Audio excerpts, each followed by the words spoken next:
जब आप weighing machine पर अपना वेट नापते हैं तो पता है उस वेट में 65% वेट ऑक्सीजन का होता है। पर ये कैसे हो सकता है? हम तो कार्बन के बने हैं। फिर तो हमारे शरीर में कार्बन का वेट सबसे ज़्यादा होना चाहिए, पर यहाँ तो ऑक्सीजन का वेट सबसे ज़्यादा है। इस वीडियो में हम ऑक्सीजन की ही बात करेंगे और जानेंगे कि ऑक्सीजन कहाँ कहाँ और कैसे मौजूद है और काम कैसे करता है। हमारा शरीर कुछ खास तत्वों से बना हुआ है। इनमें carbon, hydrogen, oxygen, nitrogen, phosphorus और सल्फर मेन तत्व हैं, जिनसे हमारा ये शारीरिक ढांचा बना हुआ है। आप जब अपना वज़न नापते हैं तो वो वज़न इन्हीं तत्वों का होता है। इन्हीं में ऑक्सीजन का वज़न सबसे ज़्यादा आता है। इसके पीछे है पानी, क्योंकि हमारा शरीर 60 से 70% पानी से ही बना है। पानी में होता है हाइड्रोजन और ऑक्सीजन। ऑक्सीजन का एटम हाइड्रोजन से 16 गुना ज़्यादा भारी होता है। यही कारण है कि हमारे शरीर में ऑक्सीजन की मात्रा इतनी ज़्यादा होती है। रही बात कार्बन की, शरीर से सारे पानी को अलग करके जो बचा हुआ सूखा मटेरियल होगा उसमें ही कार्बन सबसे ज़्यादा होता है, करीब 50%। इसीलिए कहा जाता है कि हम कार्बन से बने हैं। एक इंटरेस्टिंग फैक्ट, ऑक्सीजन इकलौता ऐसा एलिमेंट है जो हवा, खाना और पानी तीनों तरीके से हमारे शरीर के अंदर जाता है। ऑक्सीजन का एटॉमिक नंबर 8 है। इसे दूसरे एटम से बॉन्ड बनाने के लिए 2 इलेक्ट्रॉन्स की ज़रूरत होती है, यानी ये 2 बॉन्ड्स बनाता है। जब हम सांस लेते हैं तब ऑक्सीजन फेफड़ों में जाता है, वहाँ से खून में पहुँचता है, फिर खून से हर सेल में पहुँचता है, जहाँ इसका एनर्जी बनाने में यूज़ होता है। फिर कार्बन डाइऑक्साइड बनता है। इसमें भी ऑक्सीजन होता है, लेकिन कार्बन के साथ। ये कार्बन डाइऑक्साइड खून में मिलकर फेफड़ों में पहुँचता है और सांस के ज़रिए बाहर निकल जाता है। हम इंसान कई तरह का खाना खाते हैं। पूरी दुनिया में गिने जाएंगे तो गिनते ही रह जाएंगे, लेकिन इन सब में वही कॉमन चीज़ें होती हैं जो हमारे शरीर को बनने में और चलाने में ज़रूरी हैं।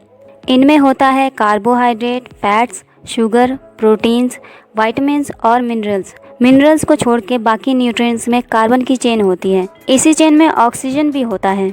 इस तरह खाने के ज़रिए ऑक्सीजन हमारे शरीर के अंदर जाता है। इसके साथ ही पानी के बारे में तो आप जान ही चुके हैं। क्या आपको पता है कि प्योर ऑक्सीजन हमारे लिए जहर है? वैसे तो हवा में 21% ऑक्सीजन है और 78% नाइट्रोजन है। जब हम सांस लेते हैं तो ऑक्सीजन के साथ नाइट्रोजन भी फेफड़ों में जाती है।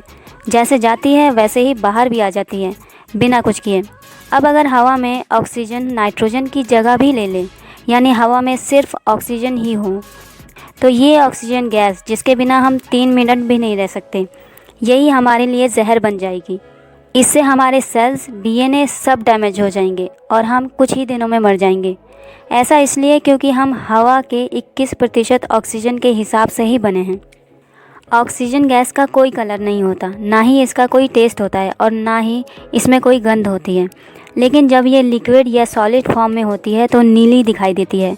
लिक्विड ऑक्सीजन को रॉकेट में यूज़ किया जाता है, लिक्विड हाइड्रोजन के साथ ईंधन के रूप में। ऑक्सीजन गैस खुद तो जलती नहीं, पर दूसरी वस्तुओं को जलाने में मदद ज़रूर करती है। जलने वाली चीज़ें मेनली कार्बन की चेन से बनी होती हैं, जिसमें कार्बन के साथ हाइड्रोजन भी जुड़े होते हैं। इस चेन में नाइट्रोजन, ऑक्सीजन और सल्फ़र भी हो सकते हैं। अब देखिए पेट्रोल में आग कैसे लगती है।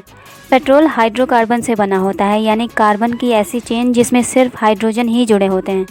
जब पेट्रोल को आग या स्पार्क मिलता है तो इसमें कार्बन की चेन के कुछ बॉन्ड्स टूट जाते हैं, साथ ही हवा में मौजूद ऑक्सीजन के बॉन्ड्स भी टूट जाते हैं। ऐसा सिर्फ उसी पॉइंट पर ही होता है जहाँ पे वो थोड़ी सी आग है।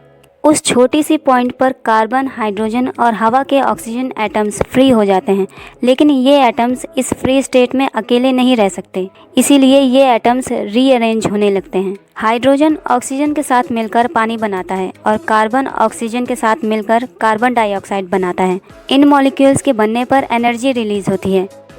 यहीं से एक चेन रिएक्शन शुरू होती है। यही एनर्जी पेट्रोल के थोड़े और बॉन्ड्स को तोड़ती है।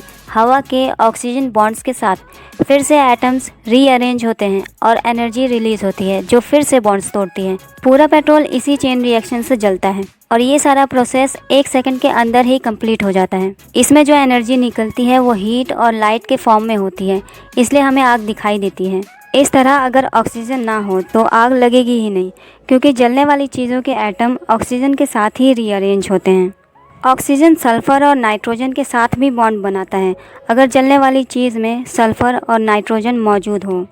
इन सब के अलावा हमारे वातावरण में एक सुरक्षा कवच है जो सूरज से आने वाली हानिकारक किरणों यानी अल्ट्रावायलेट रेज को हम तक पहुंचने से रोकती है, जिसे ओजोन लेयर कहते हैं। ऑक्सीजन से बनी है। इसके हर मॉलिक्यूल में 3 ऑक्सीजन के एटम्स होते हैं। ऑक्सीजन हमारे घर की दीवारों में भी है। घर बनाने के लिए जो भी सामान चाहिए होता है सब में ऑक्सीजन होता है, जैसे सीमेंट, रेत या ईंटें। ऑक्सीजन की वजह से ही सीमेंट और रेत का मिक्सचर पानी मिलने के बाद पत्थर बन जाता है। वो ऑक्सीजन ही है जो लोहे को धीरे धीरे खा जाता है। लोहे को जंग ऑक्सीजन की वजह से ही लगती है।